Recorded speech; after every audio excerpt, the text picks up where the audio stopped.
Actually, this is the Angular 17 feature, and the standalone component are the feature introduced in Angular version 14. Now the changes apply in Angular 17 by default.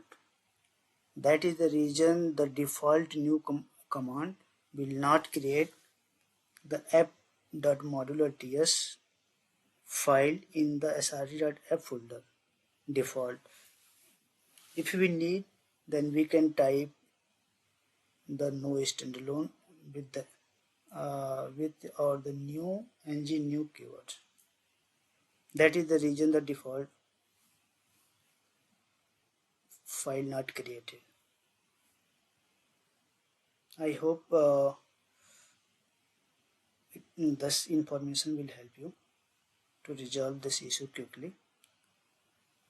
Thank you.